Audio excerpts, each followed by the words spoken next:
viewers, you are welcome to Let's Talk About. Let's Talk About is a real understanding of social issues that borders us as Christians. You are welcome to this week's edition. Today we are discussing managing a silent killer. Joining us today to help us discuss this topic is a medical professional from the medical field. We have Dr. Efua Owusu-Adakwa Abrahams, who is a consultant pathologist at Korle Bu Teaching Hospital and a senior lecturer at the University of Ghana Medical School. And most importantly, she's a member of Trinity United Church. My name is Edinam Ejesika, and I'll be your host for today. Remember that we are live on all our social media platforms, Trinity United Church on both Facebook and YouTube.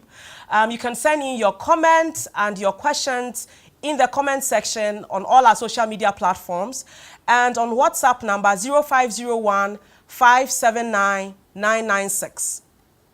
Welcome, Doc. Thank you very much, Edinam. Okay, so today we are going to talk about something that people call a silent killer. Silent killer, silent killer, silent killer. What is a silent killer? Or high blood pressure, as some people call it? Right. So, honestly, I'm quite pleased for this opportunity to talk about this, because at the last medical screening exercise that we had, we picked up some very high blood pressures, and we felt that it was a good time to give some education on hypertension so that we could all be well educated and do the things that would help us to control our blood pressures. So thank you for this opportunity. Okay. Now, what is the silent killer? So hypertension, as the name suggests, is increased tension. Okay. And when we say hypertension, we mean that the pressure in the blood vessels that carry blood from the heart to the different parts of the body is high. It's higher than what is expected to be. Okay. And it has to be a sustained increase. Okay, so not a one-off reading, but a sustained increase in the pressure or tension within the blood vessels. Okay. Then we say there's hypertension. Okay. And the reason why we call it silent is because often there's nothing to tell the patients that the blood pressure is high. There are no symptoms. Patient feels okay, goes about their normal daily activities until complications set in. Okay. And then it comes to light, or until they walk into a clinic or have an opportunity to check the blood pressure. So it's silent, but then it's destroying things in the body. And then when it comes to light, usually it's often too late. Okay. So that's why we call it silent. Oh, good. Good one there. So it will be just in the body there destroying things. By the time you know it, it may have just caused so much harm. Yes. But I like something that you mentioned. You said that it's not like a one-time reading or a one-time that you realize that your blood pressure is high, but it has to be a sustained increase. So it means that I cannot measure my blood pressure today, and because it's high, I conclude that I have hypertension. Yes, I'll say yes and no. Okay. So yes, in the sense that depends on how high it is, right? Okay. I mean, if it's extremely high in the sky, then obviously you would believe that you are actually hypertensive, although would want to monitor it. But it's usually when it's kind of moderately high, then we are not sure whether it is truly high or if there's something happening that has caused it to go that high at that point in time. Okay. So it has to be a consistently high pressure. Okay. And so what we'll do is at least we check 3 times. Okay. So from the first time we check it, if it's high, we allow you to go and then you check it at another time, usually 3 checks within a certain interval, a week to a month. And if each time it's checked, it's consistently high, then we conclude that it's hypertension. Okay, okay. What are the risk factors? Who is at risk of getting For hypertension? hypertension. Yeah. So I like to look at it as a 7-4 risk or 7-4 predisposing factors. Okay. And the 7 are factors which we have control over.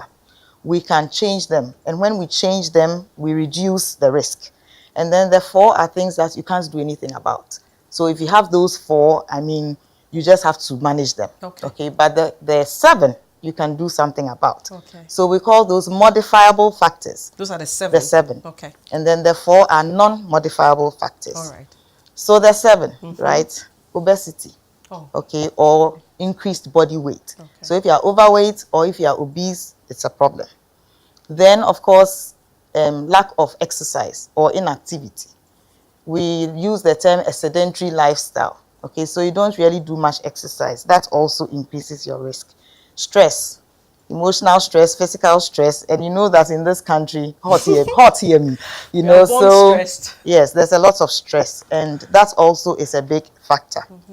Then there are things like things we eat, right? So foods that have a high salt content or a high fat content, I mean, those also increase the risk. Then alcohol, especially when it's too much. Yeah. Okay, and then smoking. Okay. And lastly, diabetes. So these are the 7. But with all these, you can see that we can do something about them. Okay, so these are modifiable. The non-modifiable are family history of hypertension. Okay. And I'm sure you are aware that there are some families, you look within the family and you find that grandparents, parents, aunties, uncles, and so on have hypertension. Yeah. So that's running in the family. And it's often because of some genetic basis, right? Okay. So family history and genetics. Then your age. I mean, you can't do anything about your age. The older you get, the more likely you are to get hypertension. And that's because as we age, our blood vessels lose their elasticity. Okay. They become a little more stiff. So Okay. that increases the pressure. Okay. And then, so as you age, you are more likely to get hypertension. Then your gender or sex. Yeah. We prefer sex because there's no controversy about that. You're either male or you're female. So we say that men are more at risk. Okay. And it's largely related to, if you're looking at just sex, largely related to stress, right? But it's not that women are under less stress. I think women are better able to cope with the stress. Okay, so we manage the stress better.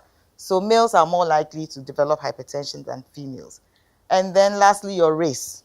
Yeah. And research has shown that black people tend to have more severe hypertension. So we have more hypertension and it's usually more severe. Okay. And there are many reasons